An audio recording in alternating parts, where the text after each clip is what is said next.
Tugasku menemanimu. 这是命运的指引，让他去吧。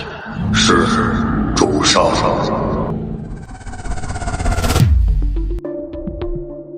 Halo semua, kembali bersama Miminata di sini.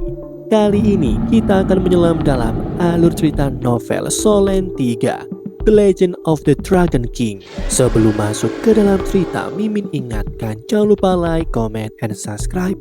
Tanpa berlama-lama, Solen 3, The Legend of the Dragon King. Mari kita mulai. Jadi tamu terhormat kami yang telah tiba, silahkan lewat sini. Anggota staf tidak lagi mengganggu mereka untuk surat undangan dan membawa keduanya masuk. Tang Fulin akhirnya mengerti apa itu kemewahan sejati.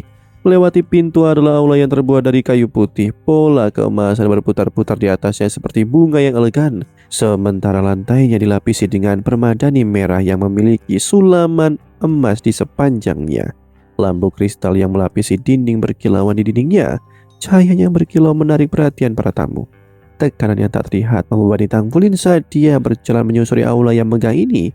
Dia mengirim pandangan sembunyi-sembunyi Wu Zhangkong, tetapi hanya bertemu dengan ekspresi tenang tidak berbeda dari ketika mereka berada di akademi. Keduanya dibawa ke kamar mewah dan seorang pengantar minuman. Sesaat kemudian seorang wanita parubaya masuk. Tamu yang terhormat, selamat datang. Aku Ruoling, juru lelang untuk lelang Laluo. Bolehkah aku bertanya apakah ada yang bisa aku bantu? Dia membungkuk sedikit pada Wu Zhangkong dan Tang Fulin. Bawakan aku katalogmu, kata Wu Zhangkong. Ruoling tersenyum. Dia berjalan ke sisi Wu Zhangkong dan berjongkok dengan kilatan gelang emasnya. Layar jiwa kecil muncul di tangannya. Setelah beberapa ketukan di layar, daftar item muncul. Apakah aku boleh menanyakan jenis barang apa yang Anda cari? Senyumannya tidak pernah lepas dari bibirnya saat dia diam-diam menatap wajah tegas Wu Zhangkong dan dari waktu ke waktu. Bersama-sama Wu Zhangkong dan Tang Fulin adalah kombinasi yang menarik mata. Tentu saja dia lebih tertarik pada Wu Zhangkong yang dewasa. Dan dengan mempertimbangkan statusnya, dia bertindak lebih ramah dari biasanya padanya. Dia menghargai penampilan dan status. Jika dia meninggalkan kesan yang baik padanya, maka mungkin dia bisa meningkatkan hubungan mereka selangkah lagi. Jangan sampai dia menyinggung siapapun agar menciptakan rasa keagraban. Sayangnya, baik corak, sosok maupun senyumannya tidak dapat mencairkan hati Wu Zhangkong yang sedingin es. Wu Zhangkong berkata, item roh. Baiklah. Ruoling dengan cepat menavigasi ke sana. Apakah Anda memiliki item tertentu? Aku dapat membantu Anda menelusurinya. Ruoling menghela nafas dalam hatinya. Dia bahkan tidak melirikku. Apakah aku bahkan tidak cukup untuk memasuki matanya? Wu Zhangkong berseru. Anggur berurat biru ribuan tahun. Tolong tunggu sebentar. Ruoling dengan cepat memasukkan nama dan daftarnya berubah. Ya, ada tanaman merambat anggur berurat biru bermutu tinggi, menengah, dan rendah 1000 tahun. Masing-masing dengan harga yang berbeda. Harga lelang awal dan diperkirakan harga jual dicantumkan di samping masing-masing. Kapan akan dilelang? Wu Zhangkong bertanya. Mata Tang Fulin berbinar. Ya, mereka memilikinya seperti yang diharapkan dari kota legendaris, kota Shrek. Ruoling berkata sambil tersenyum manis. Kali berikutnya sebuah tanaman merambat berurat biru akan dilelang adalah dalam 3 hari. Dengan penawaran mulai pukul 8 malam. Aku yakin ada 3 set yang tersedia. Wu Zhangkong melututkan kening. Jika aku ingin segera membeli tanaman anggur bermutu tinggi, bagaimana aku akan melakukannya? Sudah bertahun-tahun sejak terakhir kali dia mengunjungi pelelangan ini dan jarang sekali dia mengunjungi pelelangan secara umum. Ruoling ragu-ragu sejenak, menahan kata-katanya saat dia mengatur pikirannya. Menurut aturan kami tidak diperbolehkan menjual barang secara langsung. Tapi aku bisa membuat pengecualian untuk seseorang yang terhormat seperti Anda. Pembelian instan akan menelan biaya 20% lebih banyak dari perkiraan harga jual. Kami dapat menawarkan penawaran yang akurat setelah Anda mempertimbangkannya. Wu Zhangkong berbalik berhadapan dengan Tang Fulin. Bagaimana dengan itu? 20% ekstra? Itu uang yang banyak. Hati Tang Fulin sakit hanya karena memikirkannya. Harga yang tercantum untuk anggur bermutu tinggi adalah 5 juta koin federal. Dengan 20% ditambahkan, dia akan menghabiskan 6 juta. Ya, dia menabung sedikit uang selama bertahun-tahun, tetapi itu diperoleh dengan keringat dan darahnya. Tang Wulin akhirnya menjawab meskipun bukan tanpa keraguan, Guru Wu. Bukankah pelelangan hanya dalam 3 hari? Mata mereka bertemu. Guru dan siswa berkomunikasi dalam diam sebelum yang pertama mengangguk. Baik, beri kami 2 tiket lelang. Kami akan menawar pohon anggur itu dalam 3 hari. Baik, tolong tunggu sebentar. Aku akan menangani ini. Ruoling setuju sambil tersenyum sebelum pergi. Dalam periode singkat dia berhubungan dengan Wu Zhangkong. Dia mengerti bahwa dia bukan orang yang tersinggung. Dia kurang dari setitik di matanya. Setelah mendapatkan tiket lelang, Wu Zhangkong pergi ke penginapan dengan Tang Wulin di belakangnya. Semuanya diserahkan kepada Tang Wulin untuk diputuskan tanpa Wu Zhangkong membuat satu komentar atau saran. Sebenarnya, Tang Wulin gugup. Tidak hanya ujian strike dalam seminggu, tetapi dia harus menunggu 3 hari sebelum dia bisa meletakkan tangan pada tanaman merambat berurat biru. Itu menyisakan 4 hari baginya untuk membuka segel. Untungnya tubuhnya lebih kuat daripada saat pembukaan segel pertama, karena itu dia harus membuatnya. Syarafnya menetap pada pencerahan ini. Kelegaan menelannya sepenuhnya. Tang Wulin berkultivasi di kamarnya sampai hari pelelangan. Shesha mengikutinya. Ketekunan temannya menular padanya. Meskipun dia tahu jauh di lubuk hati bahwa mengasah tombak pada menit terakhir tidak ada gunanya. 3 hari kemudian Tang Wulin dan Wu Zhangkong kembali ke rumah lelang. Mereka segera dibawa ke ruang VIP. Hanya 2 tipe orang yang dapat ditemukan di sini. Mereka yang punya uang dan mereka yang kuat. Wu Zhangkong termasuk yang terakhir. Lelang itu mengalahkan kemegahan kota Laut Timur dengan sebuah jarak yang sangat jauh. Setiap item yang dilelang adalah barang langka dan suasananya segera diatur. Tiba-tiba suara bergema. Item ke-11 yang akan dilelang adalah tanaman merambat berurat biru bermutu tinggi 1000 tahun. Harganya mulai di 3 juta. Kenaikan tawaran minimum adalah 100.000. Biarkan penawaran dimulai. Akhirnya tiba waktunya. Tang Wulin mengepalkan tinjunya tanpa menyadarinya. Dia menatap barang itu seperti orang yang berada di gurun pasir akan melihat air. Dengan acuh tak acuh, Wu Zhangkong menyelipkan plakat nomor itu ke tangan Tang Wulin, seolah tawaran itu tidak ada hubungannya dengan dia. Dia murah hati ketika menasehati Tang Wulin tentang segala hal yang berhubungan dengan kultivasi, tetapi dia bisu ketika menyangkut masalah uang. Ini mendorong Tang Wulin untuk belajar dan beradaptasi dengan cepat, menjadi mandiri agar tidak dimanfaatkan. 3 juta, kata Tang Wulin sambil mengangkat plat nomornya. 3.100.000. Seseorang mengikuti dengan cepat karena kurangnya efek samping dan kemampuannya untuk meningkatkan konstitusi seseorang sambil memperkuat fisik.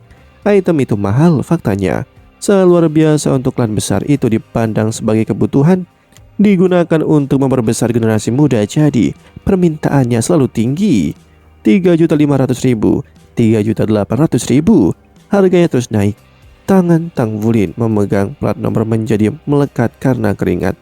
Pada tingkat penawaran saat ini, harganya akan segera melebihi 5 juta. Penyesalan merayap ke dalam hatinya.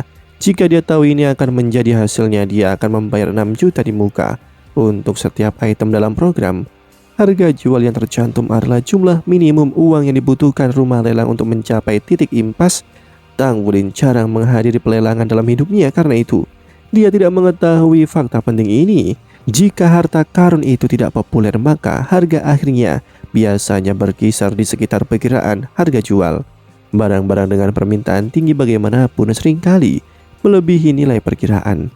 Pada kenyataannya, harga yang diberikan Ruoling kepada Wu Zhangkong didiskon besar-besaran karena statusnya. Jarang ada anggur berurat biru 1000 tahun yang cukup untuk beredar, dan fakta ini tercermin dalam harganya. Ketidaktahuan Tang Wulin yang menggigitnya dari belakang. Wu Zhangkong sudah tahu, namun memilih untuk tidak memperingatkan muridnya. Dalam benaknya, Tang Wulin harus mengalami sendiri kepahitan ini sehingga pelajaran ini akan terukir di hatinya. 5.400.000. Tang Wulin hampir menangis, hampir roboh ke dalam dirinya sendiri saat dia mengangkat plat nomornya. 5.700.000. Orang lain berteriak. Tang Wulin tidak punya waktu luang untuk menyesal. Meskipun dia pelit, membuka segel itu lebih penting. Peluang sukses paling tinggi dengan item bermutu tinggi. Hanya ada satu yang dilelang hari ini. Bahkan jika dia membuang 6 juta sekarang, dia tidak akan bisa membeli yang kedua. Satu-satunya pilihannya adalah berjuang mati-matian untuk itu. 6.200.000. Wajah Tang Wulin berubah menjadi ekspresi yang tidak sedap dipandang karena harganya menembus 6 juta. Aku bodoh, mengapa aku tidak membelinya saat itu? Aku bisa saja menerobos 3 hari sebelumnya dan menghemat uang. Dia tidak punya pilihan selain melanjutkan.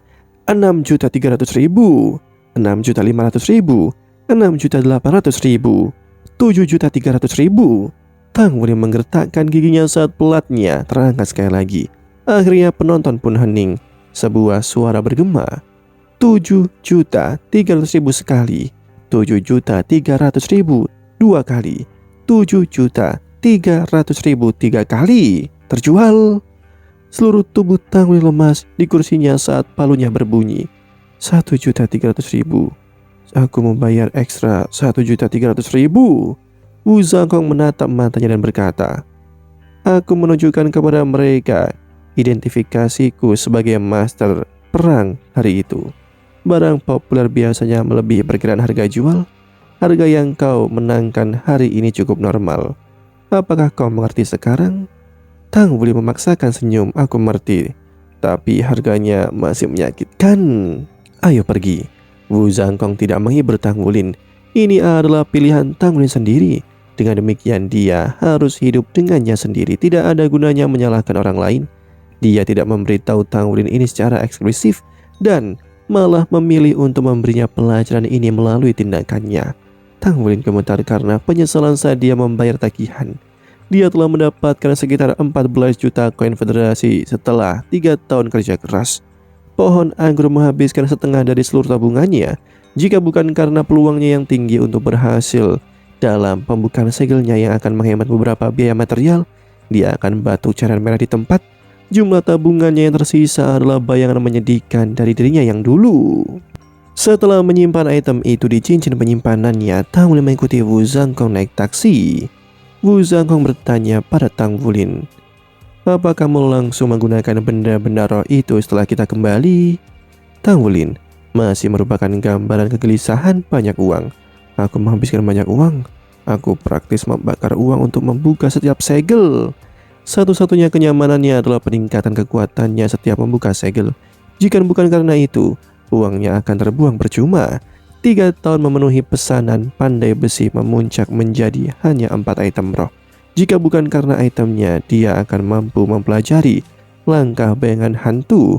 Selain pengendali bangau penangkap naga, dia juga telah menukar poin kontribusi untuk beberapa teknik bertarung dan teknik palu acak. Yang pertama meningkatkan kekuatan pertempuran jarak dekatnya, sementara terakhir meningkatkan penempaannya. Seharusnya teknik dari palu acak dikembangkan oleh klan besar dari era yang sudah lama berlalu. Itu adalah klan dari pendiri sekte Tang yang dihormati, Tang San. Ya, sekte Hao Tian. Seiring berjalannya waktu, sekte Hao Tian memilih meninggalkan teknik palu acaknya sebagai satu-satunya warisan. Teknik ini dapat digunakan baik dalam pertempuran maupun untuk pandai besi. Cocok untuk Tang Wulin dan kekuatan ilahi bawaannya, namun sekte Tang masih memiliki banyak seni yang masih ingin dia pelajari. Demikianlah alur cerita novel Solen 2.5 Legenda Alam Dewa untuk hari ini. Sebelum Mimin akhiri, Mimin ingatkan jangan lupa like, comment, and subscribe. Karena tugasku kan selalu menemanimu.